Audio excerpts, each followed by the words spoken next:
असं वाटतं किती खावं किती खावं किती खावं नाही का. टिकली असेल ते कडूपण गेले तैसे आम्हा केले नाही. तसं तुकोबांना तसं झालं बरं का. तुकोबांना तसं झालं कारण तसं झालं ना म्हणून आज जगद्गुरु झाले. ध्यानात ठेवा. तुकोबांची धिंड काढली धिंड काढली बाबाजी बुवानी. असे काही पुढे पाठवले सांगितलं आहे का तर तू त्याला पकडा काय त्यांनी मोठा गुन्हा केलाय म्हणे काय त्या का बाईचं म्हणे पोट वाढवल्या खरं होतं का.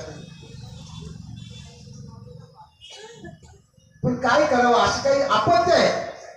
या आपत्त्या तुकोबांच्या वरती आल्या आणि तुकोबांना पकडलं गेलं आणि त्यांचे केस काढले. काय शेंदूर लावला ना गाडवर बसवले. कशाला कशावर गाडवर बसवले. चपलांचा हार घातले. तुकोबांची वरात काढली. मागं मस्तपैकी वाजतात नाचतात. तुकोबांचा आनंद गगनात मावूनसा झाला. तुकोबांचा आनंद गगनात मावूनसा झाला. पण ते माहिती पडलं कोणाला जिजामातेला. जिजामाता धावतच आली रिकामी नाही आली. हातामध्ये चांगला विळा होता. विळा घेऊनच आले. पाहिल्याबरोबर सगळे बाजूला पळाले आणि मग तुकोबांची कांता म्हणते तुकोबांची पत्नी तुकोबाला सांगते का तुम्हाला काही लाज वाटत नाही का. काय झालं अहो तुमचे केस काढले तुमच्या गळ्यात चपलांचा हार घातला लोक नाचतात म्हणजे आनंद आहे. माझ्यामुळे त्यांना आनंद मिळतो ना असू दे ना. म्हणजे तुकोबाने काय केली लाच सोडली. काय केली लाच सोडली.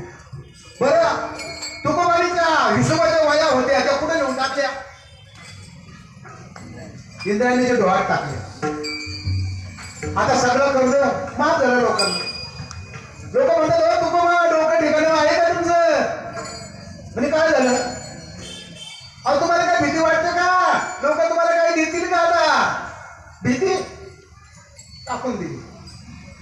होय आता माझं कसं होईल माझ्या प्रपंचाचं कसं होईल. अनेक भीती लाज सोडली भीती सोडली. बरं शंका होती शंका ह्यांच्या अंगात येतं ह्या बरोबर आहे का. आणि आपलं जर तसं झालं तर कसं होईल.